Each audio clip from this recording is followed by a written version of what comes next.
So here you have a bookcase, 36 feet of bookshelf, and you go like so.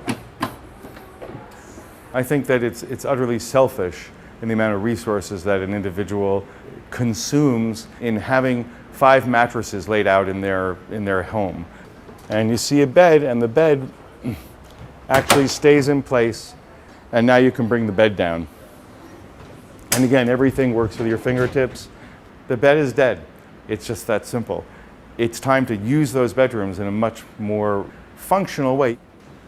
With the value of real estate changing so much, resources becoming scarcer and scarcer, the population growing, urbanizing, space is much, much more at a premium.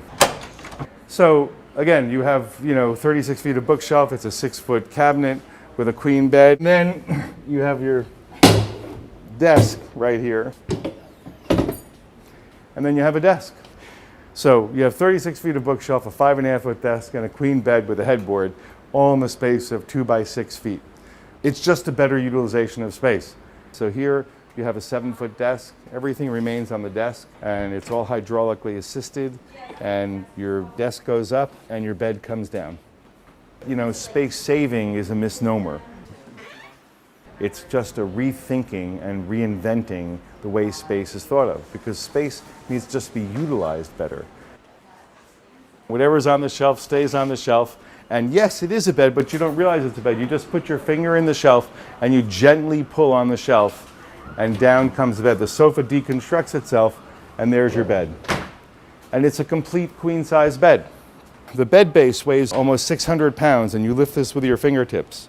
If you put more weight on the shelf, we give you an Allen key, and you just turn this, and it tightens the tensioning of the system so that the help in lifting the bed and the damp and the drop of the bed remains constant, so that 600 pounds just takes a little flip of the fingertip, and there it goes. And you have your den back.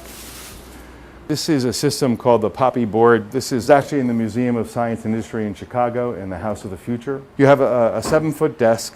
Above the desk you have a chalkboard. On this side you have 3.5 feet of hanging. You can do hanging both sides or shelves both sides, whatever you wish. So you have a 7-foot closet, a 7-foot desk, and then with a little bit of pressure on the desk, down comes your bed. You have 14 feet of shelves behind the bed.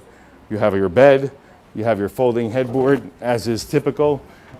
So now when you look at that second bedroom or that third bedroom, which used to be a closet that got a window installed in it by a developer, now suddenly it becomes a functional bedroom. You put a bed in there and it looks like a cell. You put this in there and you have, a great place for a kid that, who crafts and work, and you just raise the bed and it will go right up. It's like counterweighted, so it almost closes by itself. These things have real style. And the reason that they can be styled is because the technical expertise in the manufacturing is so substantial, because you have now clearances that are so small that they just look like the standard clearance of a piece of furniture.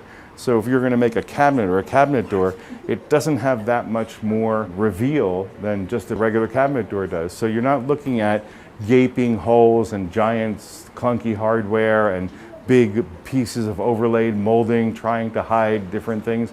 You're basically looking at the essence of design, the essential of the design, and you're getting all the function without giving up the design. Here you have a 9-foot sofa. It's really a 5-person sofa. There's been other wall beds and Murphy beds in the past, but the problem is that they really didn't do anything other than sit there and do nothing. You had a 2-foot deep clunker in your room, and you couldn't put anything in front of it. So this recreates the use and reinvention of the space, because you have a sofa, or you have a desk, a work surface, or you have a bookcase, and anything that's on the shelf stays on the shelf. That's fully functional as its own object, as a desk, as a sofa. And then when you bring the bed down, the bed is a real bed. It's fully sprung. It has a sprung base. The cabinet's only 13 inches deep. It's a whole different parameter of what the category was previously thought of. We encounter constantly growing families. Growing means less space, so what do? So here you have your bed.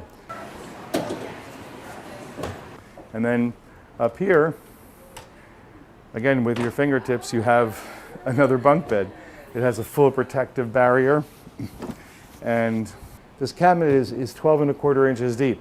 So it takes up the depth of a bookcase, practically nothing in a room. A ladder that locks in place and becomes structural.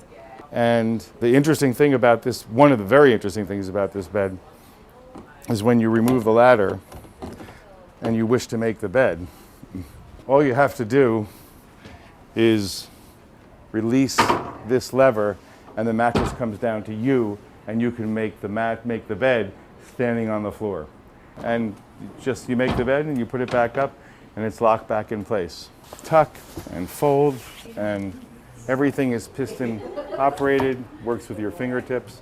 And then up here, you have 7 feet of storage. The kids want to play, you just fold up the beds and you have your entire room back. So here you have a nice little sofa for a young adult. Maybe you need 2 guest bedrooms because you've got 6 kids and 14 grandchildren, but perhaps those bedrooms don't need to be just beds sitting there. So here you have a coffee table, and the coffee table turns into a dining table in just a few seconds. You know, the whole point of this furniture is that you occupy or purchase a space, and instead of occupying that space in the way it's been prescribed for you, you can determine how that space is to be utilized and occupied. So a dining room, a formal dining room, it's an interesting concept nowadays. You want a dining room table for 10 or 12 people, but you can't dedicate a room that just sits there that you use 3 times a year or even once a week. You can extend the console from 17 inches to 117 inches.